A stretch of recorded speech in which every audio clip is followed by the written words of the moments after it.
কৃষ্ণসায়র পরিবেশ কাননে নবসৃজন যৌথ উদ্যোগে। সম্প্রতি বিভিন্ন সংবাদপত্রে কৃষ্ণসায়র পার্কে একটি বৃক্ষচ্ছেদনের খবর প্রকাশিত হয়, যা দেখে ক্ষোভে ফেটে পড়েন বর্ধমান শহরের মানুষ, বিশিষ্ট নাগরিকবৃন্দ এবং বিভিন্ন প্রকৃতিপ্রেমী সংগঠনগুলি। এই ক্ষোভকে ভালোবাসায় পরিণত করতে শ্রী সবুজের অভিযান ও বর্ধমান সদর পেয়ারা নিউট্রিশন ওয়েলফেয়ার সোসাইটি যৌথ উদ্যোগে এই দিন 18 মে 2024 শনিবার সকালে বর্ধমান বিশ্ববিদ্যালয়ের অনুমতিক্রমে নবসৃজন প্রকল্পের আওতায় কৃষ্ণসায়র পার্কে 10টি বৃক্ষ চারা রোপণ করা হলো। অনুষ্ঠানে উপস্থিত ছিলেন দুই সংগঠনের সদস্যরা এবং একদল ছাত্রছাত্রী। উপস্থিত ছিলেন বিশিষ্ট সমাজসেবী, প্রকৃতি প্রেমিক ও রাষ্ট্রপতি পুরস্কার প্রাপ্ত শিক্ষক সুভাষচন্দ্র দত্ত মহাশয়।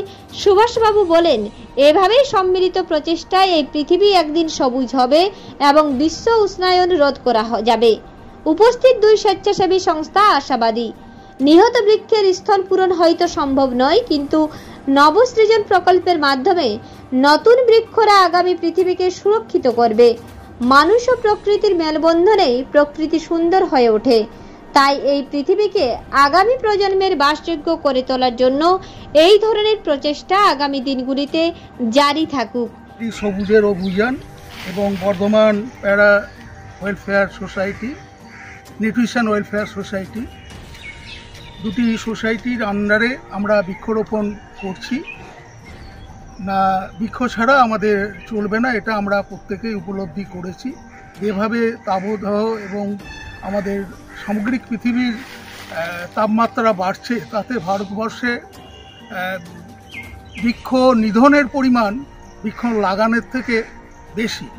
রাস্তা তৈরির আগেই গাছগুলোকে কেটে ফেলা হচ্ছে, কিন্তু তার অল্টারনেট বৃক্ষরোপণ করা হচ্ছে না। এটা আমাদের দুর্ভাগ্যের বিষয়। এবং এই পার্ক প্রাচীন পার্ক, রাজারামরের পার্ক, প্রাচীন কিছু গাছ নষ্ট হয়ে যাওয়ার জন্য সবুজের অভিযান এবং বর্ধমান প্যারা ওয়েলফেয়ার নিউট্রিশনাল ওয়েলফেয়ার সোসাইটি তারা গাছের যে শ্রীবৃদ্ধি করবে, সবুজের অভিযান নাম শুনেই বুঝতে পারছেন সমস্ত পৃথিবীটা সবুজ করতে তারা এগিয়ে এসছেন। এবং প্যারা নিউট্রিশনাল অর্থাৎ গাছের যে নিউট্রিশন, আমরা হয়তো সরাসরি এখানে যে গাছগুলো আজ 10টা বোধহয় গাছ লাগাবো, তাতে বড় বড় গাছ লাগানো হবে যেগুলো আমাদের পরোক্ষ নিউট্রিশনের সাহায্য করবে। বিভিন্ন জীব বৈচিত্র্য গাছের মধ্যে বাসা বাঁধা থেকে সমস্ত কিছু, বংশবৃদ্ধি থেকে সমস্ত জীবকুল এই গাছকে আশ্রয় করে তাদের নিউট্রিশন সম্পন্ন করবে। তো আমার ভালো লাগছে এরকম একটা অনুষ্ঠানে থাকতে পেরে, এবং আমি এখানের গাছগুলো যাতে খুব তাড়াতাড়ি বড় হয় এবং আমরা যৌথভাবে যে এনজিও কাজ করছে তাকে সাধুবাদ জানিয়ে এখানেই আমার বক্তব্য শেষ করছি। আজকে শনিবারের সকাল, এটা আমাদের কাছে একটা নতুন সকাল, যেখানে আমরা একটা নবসৃজন প্রকল্পে বর্ধমান কৃষ্ণসায়র পার্কে উপস্থিত হয়েছি। আছেন অনেক বিশিষ্ট জনেরা এবং তার সাথে আমরা দুটি স্বেচ্ছাসেবী সংগঠন সম্মিলিতভাবে বর্ধমানবাসীর আবেগকে অনেক ভালোবাসা দিয়ে মাখিয়ে আজকে এখানে 10টি শিশু বৃক্ষ রোপণ করার জন্য এসেছি। আমরা বিভিন্ন সংবাদপত্র থেকে অবগত হয়েছি যে বর্ধমান কৃষ্ণসায়র পার্কে একটি বৃক্ষচ্ছেদনের মতো ঘটনা ঘটে।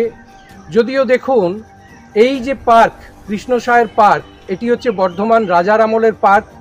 তো স্বাভাবিকভাবেই কালের নিয়মে কিছু গাছ পুরনো হয়ে যায়, তাদেরকে বিদায় নিতে হয় এবং সেই জায়গা ভরাট করতে আসে নবীনরা। তাই এই অনুষ্ঠানের নাম হয়েছে নবসৃজন। কারণ আমরা জানি পরিবারের একটি বয়স্ক সদস্য চলে গেলে সেই স্থান পূরণ করা কারুর দ্বারা সম্ভব হয় না। তাই যে গাছ চলে গেছে তার জায়গা আমরা কোনোদিন পূরণ করতে পারবো না, কিন্তু পরিবারে আজকে 10 জন নতুন সদস্য আসছে, যারা আগামী দিনে তাদের মতো করে নতুন কীর্তি আবার স্থাপন করবে এবং এই পার্ক আবার কীর্তিমান হয়ে উঠবে। আজকে যে 10টি চারা এখানে দেওয়া হচ্ছে, শাল আছে, সেগুন আছে, মেহগিনি আছে, বুদ্ধ নারকেল আছে, আমলকি আছে, সবকটাই হচ্ছে অর্থকরী গাছ, যা ভবিষ্যতে এই পার্কের শোভাবর্ধন তো করবেই এবং সুদূর ভবিষ্যতে এই যে আমলকিগুলি থেকে আমলকি হবে, সেই আমলকি একটি অর্থকারী এবং ভেষজ গুণ সম্পন্ন উদ্ভিদ। তার সঙ্গে শাল, সেগুন এইসব মিলিয়ে যখন একটা বৈচিত্র্য আনা হচ্ছে গাছের, এখানকার যে প্রাকৃতিক বৈচিত্র্য, তার মধ্যে আমরা নানা রকম স্বাদ পাবো এবং যা দিয়ে এখানকার পরিবেশ খুব সুন্দরভাবে রক্ষিত হবে, বর্ধমান শহরের পরিবেশ সমৃদ্ধ হবে। এই অনুষ্ঠানে একসঙ্গে রয়েছে শ্রী সবুজের অভিযান, যারা বার্তা দিয়েছেন এই পৃথিবীকে সবুজে ভরে তুলবেন, এবং তার সঙ্গে আছে বর্ধমান সদর পেয়ারা নিউট্রিশন ওয়েলফেয়ার সোসাইটি, যারা মূলত মানুষের পুষ্টির জন্য নিরলস প্রচেষ্টা করে চলেছে।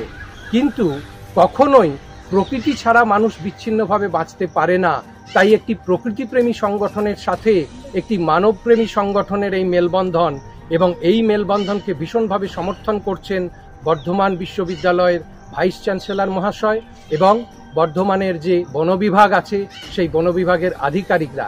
এদের সকলের মিলিত প্রচেষ্টায়, এবং এখানে আমরা নিশ্চিন্ত হাতে গাছগুলিকে রেখে যাচ্ছি। আমরা জানি আমাদের পুনর্বার এসে গাছগুলি কেমন আছে দেখার প্রয়োজন হবে না, কারণ কৃষ্ণসায়র পার্কের কর্মীরা, আমরা যারা বর্ধমানবাসী জানি কি সযত্নে লালন পালন করেন প্রত্যেকটি বৃক্ষের, এবং তারাই বাঁচিয়ে রেখেছেন এই কৃষ্ণসায়র পার্ককে, আমার আপনার সকলের ভালোবাসার জায়গাকে, সকলের আবেগকে। সেই ভরসা নিয়ে এবং আপনাদের ভালোবাসাকে মাথায় নিয়ে আজকে আমরা এখানে শুরু করছি 10টি শিশু বৃক্ষের নবসৃজন অনুষ্ঠান। সকলে ভালো থাকবেন এবং এইভাবেই সর্বদা আমাদের পাশে থাকবেন। আমি বর্ধমান সদর পেয়ারা নিউট্রিশন ওয়েলফেয়ার সোসাইটির সম্পাদক প্রলয় মজুমদার। পূর্ব বর্ধমান থেকে দেবাশিস ঘোষের রিপোর্ট, রূপসী বাংলা মিডিয়া।